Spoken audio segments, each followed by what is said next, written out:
kung may kinalaman ito sa paggamit ng confidential funds o hindi. Tama po? Your Honor, Yes or no? Your Honor, it's not a yes or no answer. It's kasi not a po, yes or no. If with all due, if I may be accurate, Madam Chair, Your Honor, humihingi po ng mga documentation. Ang sinasabi po Yes. ng COA, lacking po sa supporting documents yung mga naging submission ng DepEd prior to the AOM. The floor is now open for clarificatory questions to our last resource person for the day, Attorney Poa. Any member? The Honorable Tino. Maraming salamat, Madam Chair. So, if I may address my questions to the Attorney Poa. Attorney Poa, magandang hapon po. Narito po kayo bilang dating spokesperson, Chief of Staff, with rank of Undersecretary ng Department of Education sa ilalim ni dating DepEd Secretary and of course Vice President Sara Duterte. Tama po? Madam Chair, Your Honor, tama po yun. Tama po ba yung mga titulong minanggit ko? Tama po. Tama. Okay. Chief of Staff, Spokesperson, rank of Undersecretary. Okay.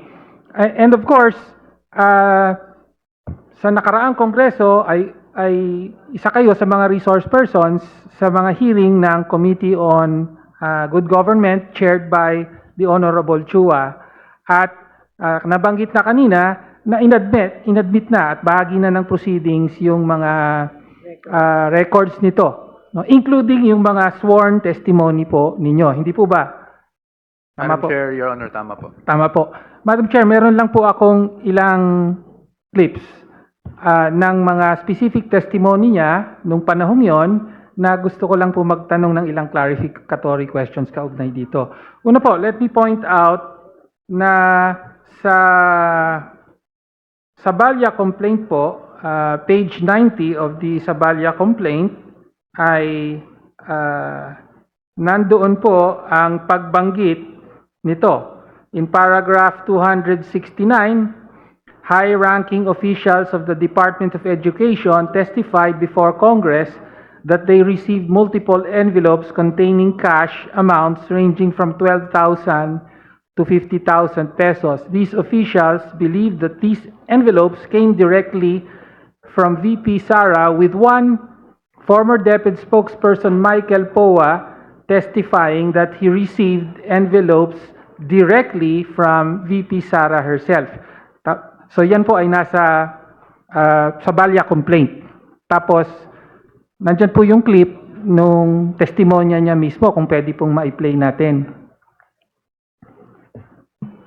May we know from the committee secretariat if the video of Attorney Poa admitting to having received that envelope with certain amount of money is already available? Okay. Kindly play the video. Yes, sir. When I was Hope, sir, I became Hope, no? I can categorically say I was not able to receive a single envelope at all. But do remember sometime December 2022 or early December, I did receive an envelope, just minimal amount. And at times, pag nagsasabi, may mga times kasi, sir, na candidly, medyo napagalitan ako because nag-aabono daw ako. Because when people come to me as a spokesperson, sometimes they tell problems, I would give, at the end of the day, ang kailangan lang pala nila, 3,000, 5,000. So nagbibigay ako personally. So there were instances, occasional, although not regularly, not like monthly at all, that I would receive, but not from ASEC Shine. I would, when I would tell the VP, like nung Christmas, the VP gave it to me herself. There are times. But yes, yes, sir. When I was Hope, sir, I became Hope, no? I can categorically say I was not able to receive. Kumulit na po. Pwede pong i-pause na muna. Okay. So, yun po yung unang clip. At sabi nyo, when I was Hope, sir. Pwede po bang ilinaw lang? Ano ibig sabihin ng Hope? Head of Procuring Entity po. Head of Procuring Entity. So, hindi nyo po nabanggit na or banggitin natin for the record na aside from being spokesperson and chief of staff, Opo. Kayo rin po ang head of procuring entity. Only for a certain time po. Madam Chair, sorry. Madam Sige, Madam please Chair, Your clarify Honor. po. Opo. If I may just clarify on all the dates, Your Honor, para lang klaro tayo. Okay. Kasi I think dun sa subpoena, mali din yung dates. Ay, as opo, Chief of please Staff. clarify then. When I was hired sa DepEd, I was hired as a spokesperson with a rank of Director 4. That was back in July 2022. Ngayon po, yung pagiging Undersecretary and Chief of Staff ko po, Your Honor, it wasn't until April 1, 2023 kung kailan ako na-appoint as Undersecretary and Chief of Staff. And then yung Hope po, ako po yung naging Hope October, I have the date here just to be exact, no? October 17, 2023. Yun po yung nag-retire si Yusek Mercado. Okay. Doon po ako naging Hope. Okay, thank you. So yung panahon na ito, December 22, 2022, hindi pa po kayo hope. Hindi So pa po. kayo po ay spokesperson. Apo, spokesperson. Okay, thank you. And then, you received an envelope containing an amount from ang importante pong sinabi niyo rito, the VP gave it to me herself po. Apo, Tama po. Binigyan po kayo mismo direkta apo. ng envelope ni Vice President Sara Duterte. Ngayon, as to the amount, hindi niyo po binabanggit dito. By the way, Madam Chair, this is from the transcript of October 17, 2024. Wala pong binanggit about the amount. But in a subsequent hearing, November 5, 2024, ay may mababanggit na po na amount. Please play the second clip po. Attorney Powa, do you remember receiving an envelope that has about 200,000 in it? Mr. Chair, Your Honor, no. The simple answer is no. The biggest, if I need to share, Yes, go probably, when one time nakwento ko nga na nag-reimburse ako because of a media party, no, for, just to host the media for Christmas, I was given around 20 to 25 at that time, which was, well, to be candid, lower pa than what I made abono, but who are we to, diba? So, but never, not, definitely not 200, not 100,000, not 50,000. Okay. Oh, Miss Catalan. Okay, thank you. So dito po, sinabi nyo na I was given, so just to clarify, yung pinag-uusapan yung insidente na binigyan kayo, dalawa po kasing magkakaibang hearing to. This is the same incident. If I may just contextualize everything, Yes, please. Your Honor. Kasi there were several incidents na nire-reimburse ako, although hindi siya yung monthly, no? So, for example, Your Honor, that incident that we were pertaining to, the same incident, close to December, because we had to host, alam niyo na, yung fellowship ng media, kinulang po yung budget ng DepEd, so naglabas ako ng sarili kong pera. So that's what happened. Now, in other incidents, similarly, that's why I had to really categorically say that these were reimbursements for personal expenses that I personally shelled out po. Okay. So binigyan po kayo ng binigyan kayo sa isang envelope ni Vice President Sara Duterte ng 20 to 25,000 pesos noong December 2022. Tama Opo. po? Hindi ko na po matandaan kung 20 to 25, but yes, it was the same, Well, it yun yung was the sinabi same- nyo rito. Yes po, ito po. Okay. Okay, so binigyan kayo nun. Tapos, parang binanggit mo na rin, hindi ito yung iisang pagkakataon na binibigyan kayo. Kasi sabi nyo dito, the biggest if I need to share, so implying that you received more than once. Tama po? Madam Chair, yes. Yes. That's Okay. Mr. Chair. Sabi nyo po, reimbursement. So, ibig sabihin, hindi po, yung binigay sa inyo ay hindi sweldo, hindi rin yung mga allowances na tinatanggap ng government employee under salary standardization law. Tama po ba? Tama po, at hindi po Okay. siya regular, Your Honor. Hindi regular. Hindi siya monthly, Okay. kumbaga. What I meant to say. Reimbursement. So, meron po ba kayong resibong pinirmahan bilang reimbursement? Honorable Tino? Please Yes. confine to what appears in the transcript. Okay. You might be probing already. All right. May- Sige. Thank Your you, Honor. Madam Chair. Then, For the guidance of the members, the questions of the Honorable Tino is anchored on the statements of Yes. Attorney Poa appearing in the transcript of the inquiry in aid of legislation conducted by the Good Government Committee in the 19th Congress. Mhm. But Yes. please confine your questions to the All right. transcript. Okay. You didn't, okay. So, reimbursements po ang intindi nyo dito. Tama po. Well, hindi lang po intindi because, Your Honor, Madam Chair, may I just give some context, just for clarity for everyone. on Yes, what you may happened. proceed. Yes. I'll give you an example po, a very concrete example. Pumunta po kami ng ating Vice Presidente noon when she was Secretary of Education sa isang burol. No? After po ng burol na yun, marami nagpapapicture sa kanya. May mga lumalapit po, may lumapit po na bata, nagbebenta po ng mga damit. It was Shein na damit. I don't know if I'm correct, if I'm saying it correctly. But she said, tulungan natin. Gusto kong bilhin, no? So, syempre, ang dami po nagpapapicture sa kanya. Ako po yung naglabas ng pera para po mabayaran yung binibentang damit. At pagkatapos po nun, a few days after, naalala niya, tinanong niya sa akin kung magkano nagastos ko. It was around 6,000 if I'm not mistaken. Binalik po niya sa akin yung 6,000. Ganun po yung nature ng... Okay. That's why I keep on saying reimbursement. Thank you, Madam Chair. I was asking kung may resibo po ba dun sa reimbursement to determine whether or not government funds were used. Your question However, about the receipt how- is probing already. However, since these are probing questions, ipaubayan na po natin yan Yes. sa ibang venue. After if all, ever. our standard is merely probable cause. Thank you, Madam Chair. Okay. So yun po yung unang tanong. Ngayon, kaugnay naman po sa confidential funds. Dahil po sa Annex U ng Sabalia complaint, ay yan po yung reply ng DepEd. Asan na yun? Okay, Annex U. Ito po yung dated 17 April 2024, addressed to Honorable Nilda B. Plaras, Assistant Commissioner of the ICFAO of COA, at pirmado po ni Attorney Michael Wesley T. Poa as Undersecretary and Chief of Staff. Do you affirm, Madam Chair, na kayo ang nakapirma dito at sinabit talaga ito ninyo in behalf of DepEd bilang tugon sa ICFAO?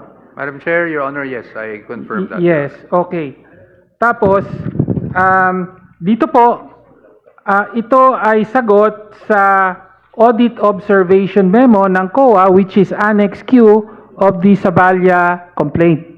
No, ito naman po yung Audit Observation Memorandum ng COA dated February 1, 2024, AOM number 2024-015. At dito po pinagpapaliwanag, naka-address po actually kay Vice President Sara Z. Duterte as Secretary of Department of Education.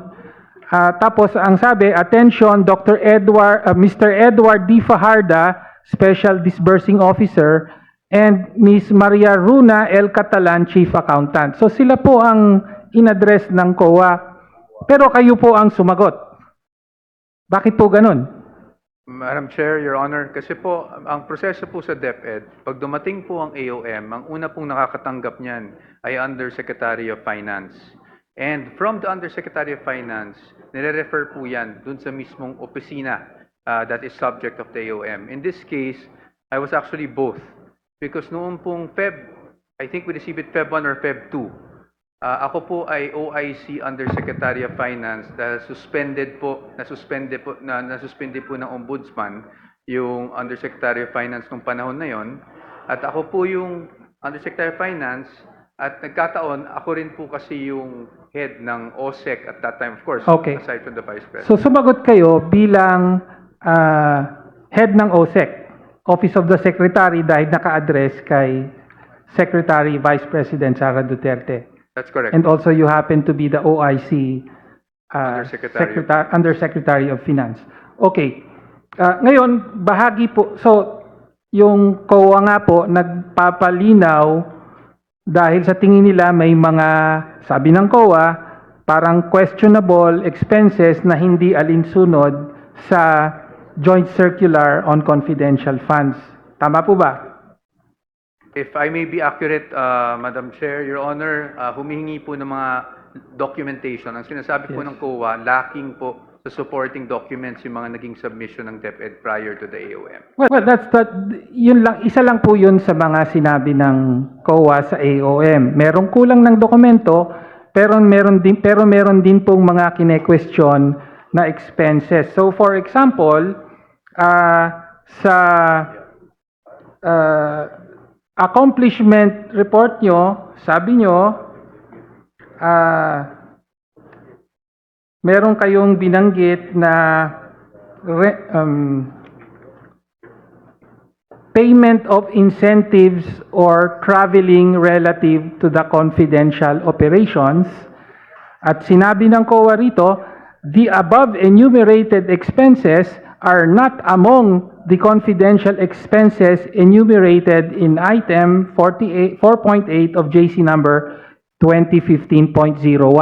So, hiningi kayo ng dokumento sa ibang bahagi, pero dito sabi, yung sinubmit yung expense, hindi kasama sa authorized expenses.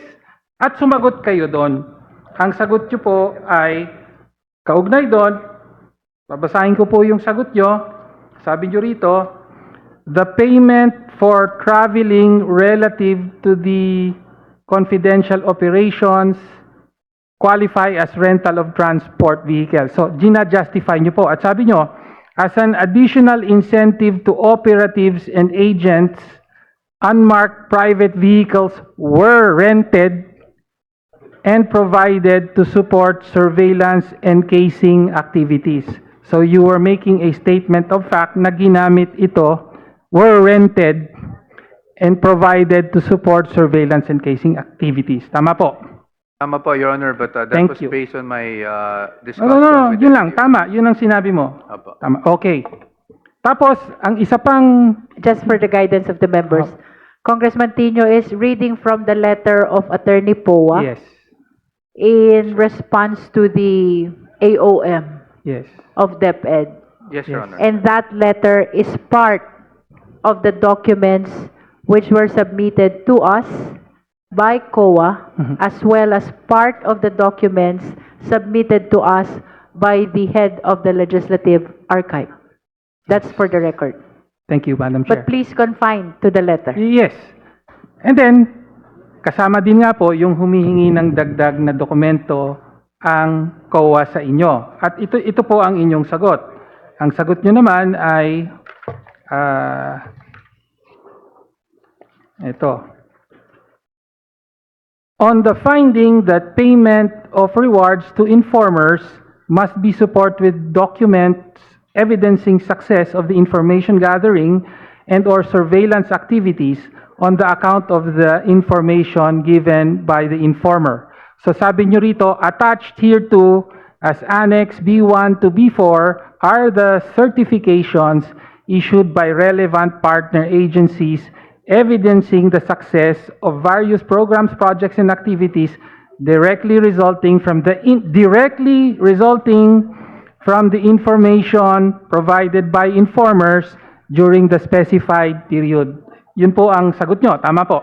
I confirm that. Your Tama po. And then, kasama po sa Annex V ng Annex V, V1, V2, V3 ng Sabalia complaint, yung mga certifications na binabanggit nyo. So these are certifications by various Army Infantry Divisions. 1st Infantry Division, 5th Infantry Division, 7th Infantry Division, and so on. Na sinasabi nila na naglunsad sila ng mga youth leadership seminar sa kanilang mga area of responsibility. Tama po ba? Tama po, Your Honor. Tama po. Okay.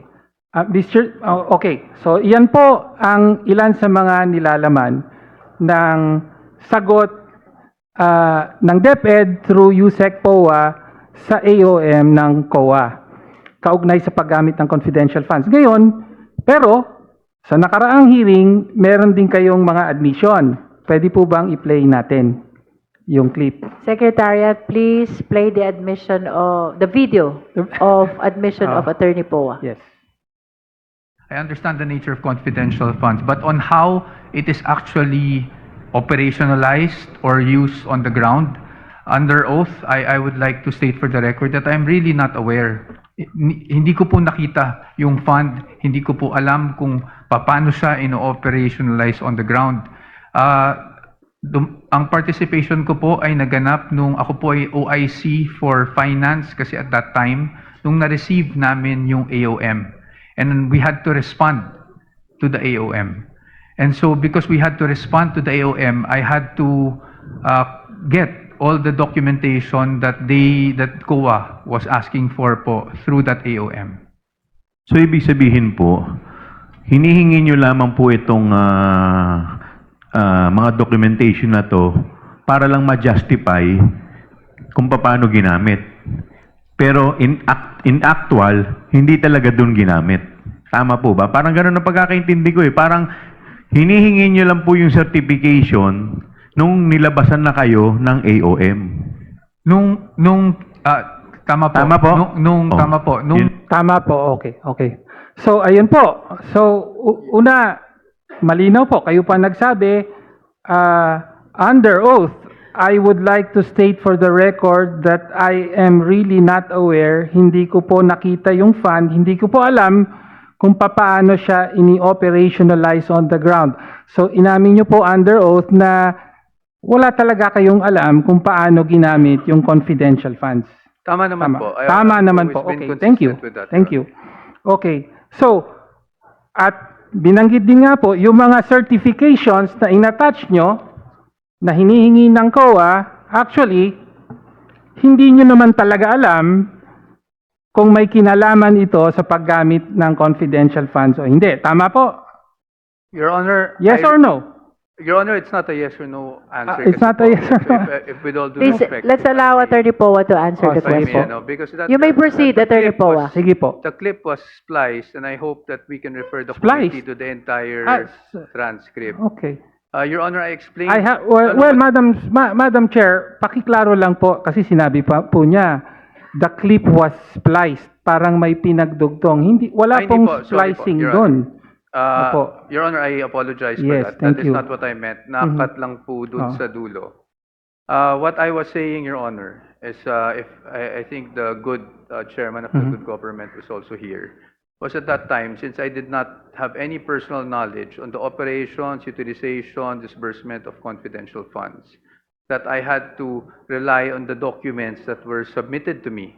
At that time, Your Honor, when I received the AOM, of course, I had to talk to the SDO, the Special Disbursing Officer, to say saan natin kukunin itong mga documents na hiningi ng COA. I was referred to USEC Mempin, if you remember, at that time. And so I asked USEC Mempin for those. I did not even ask for certifications, which is also stated in the transcripts. I asked for accomplishment reports, Your Honor. But again, Your Honor, I apologize to the Honorable Tino by using the word splice. I think that was inaccurate, and I really apologize Thank for you. that, Your Honor. Okay. So actually, I have the whole transcript here. No? So actually, kayo rin ang humingi kay USEC Mempin ng mga certifications. Pero, may alam ba o wala si USEC Mempin sa paggamit ng confidential funds? Your Honor, yun, hindi ko po masasagot. Hindi niyo po masasagot. Okay. My manifestation is that as per the COA guidelines, ang may alam lang po ng kaya nga confidential funds, ang may alam lang po ng paggamit ng confidential funds ay ang Vice President as head of agency or the Special Disbursing Officer. At si USEC Mempin, siya po ba ang Special Disbursing Officer? Hindi po. Hindi Your po. So, imposible rin na may alam si Yusek Mempin dito. So, in other words, to conclude, Madam Chair, ang nais po lang nating mailinaw dito ay gumawa kayo ng sagot sa mga paglilinaw na hinihingi ng COA sa kung paano ginamit ang confidential funds ng DepEd. Sumagot kayo kahit aminado kayo ngayon na wala talaga kayong kaalam-alam sa kung paano ito ginamit. That is Tama a po ba? manifestation, Congressman Tino. You should not be raising that question to Attorney Poa. Okay. Make Then- it a manifestation Thank instead. you. That was a rhetorical manifestation, Madam Chair. And with that, I conclude. Thank you, Madam Chair. All right. So any other clarificatory questions for Attorney Poa? If there are none, we direct again the committee secretary to call again the vice president to give her opportunity to present evidence. Comsec? May we know if the respondent vice president is present today? The respondent is not present today, Madam Chair.